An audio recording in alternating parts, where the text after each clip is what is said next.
તો રાજકોટમાં ભાજપના કોર્પોરેટર સામે ગંભીર આરોપ લાગ્યા છે। વોર્ડ નંબર 4ના કોર્પોરેશન પરેશ પીપળિયા સામે સ્થાનિકોએ ગેરકાયદેસર બાંધકામનો આરોપ લગાવ્યો છે। તિરુપતિ સોસાયટીમાં 6 દુકાનો અને 5 મકાનો બનાવી અને વહેંચવામાં આવ્યા તેવો આક્ષેપ છે। પૂર્વ ટીપીઓ મનસુખ સાગઠિયાના કાર્યકાળમાં કૌભાંડ કર્યું હોવાનો આરોપ લાગ્યો છે। 10 લાખમાં દુકાન, 30 લાખમાં મકાનનું વેચાણ કર્યું હતું।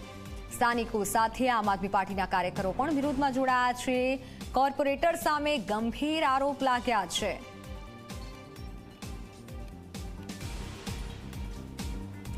અમારે આ મકાન પડવું જોઈએ, રોડ અમારો સરખો બનવો જોઈએ।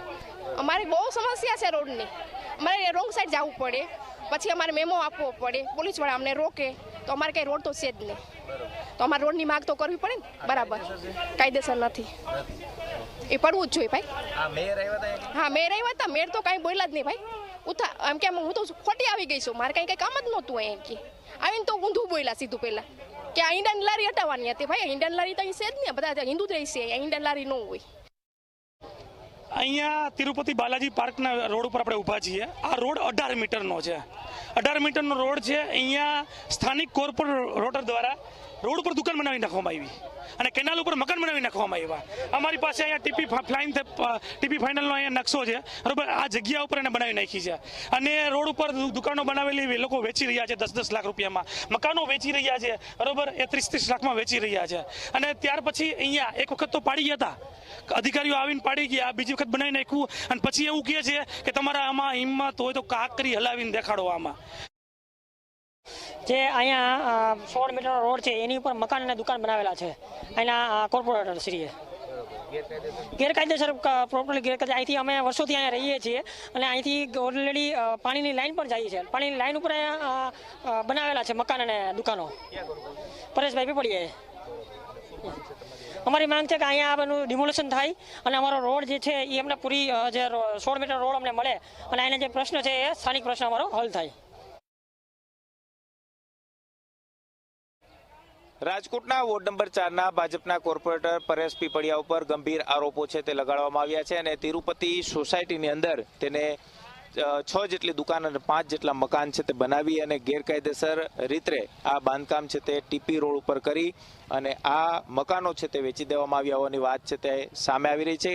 સ્થાનિક લોકો છે કે તેમના દ્વારા ગંભીર આરોપ છે તે લગાવવામાં આવ્યા છે। જે રીતના સરકાર દ્વારા જે ગુનાહિત ઇતિહાસ ધરાવતા લોકોના મકાનો ઉપર જે રીતના બુલડોઝર છે તે ફેરવવામાં આવી રહ્યું છે, ત્યારે શું આ પરેશ પીપળિયા જે ભાજપનો કોર્પોરેટર છે તેમને જે ગેરકાયદેસર જે મકાનો અને દુકાનો બનાવી અને વેચી નાખી છે તો તેના ગેરકાયદેસર બાંધકામો ઉપર ડિમોલેશન ફેરવવામાં આવશે કે નહીં તે એક સવાલ છે તે અત્યારે ઊભો થઈ રહ્યો છે। આખું જે કૌભાંડ છે તે આચરવામાં આવ્યું છે તે ટીપી નંબર 14ની અંદર આચરવામાં આવ્યું છે અને ખાસ કરીને જે તત્કાલીન ટીપીઓ મનસુખ સાગઠિયા કે જે ટીઆરપી ગેમ ઝોન અગ્નિકાંડની અંદર જેલની સજા છે તે ભોગવી રહ્યો છે, ત્યારે તેના કાર્યકાળની અંદર આ પરેશ પીપળિયા દ્વારા આ આખું કૌભાંડ છે તે આચરવામાં આવ્યું હોવાનો સ્થાનિક લોકો દ્વારા આરોપ છે તે લગાવવામાં આવી રહ્યો છે। નીચેથી કેનાલ છે તે પસાર થઈ રહી છે અને કેનાલ ઉપર ગેરકાયદેસર રીતે તેમને જે કેનાલ દબાવી અને તેના ઉપર આ બાંધકામ છે તે કરી દેવામાં આવ્યા છે અને તિરુપતિ સોસાયટીની અંદર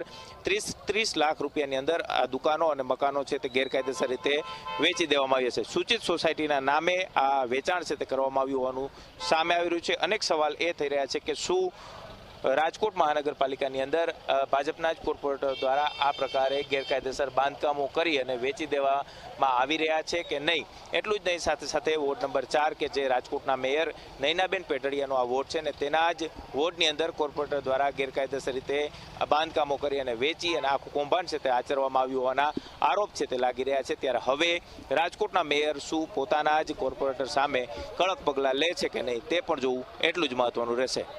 કેમેરા પર્સન ઉદય પવાર સાથે ગૌરવ દવે, ઝી મીડિયા, રાજકોટ। તો અનેક આક્ષેપો લાગેલા છે। આપણી સાથે કોર્પોરેટર પરેશ પીપળિયા જોડાઈ ચૂક્યા છે। પરેશભાઈ, ઝી 24 કલાકમાં આપનું સ્વાગત છે।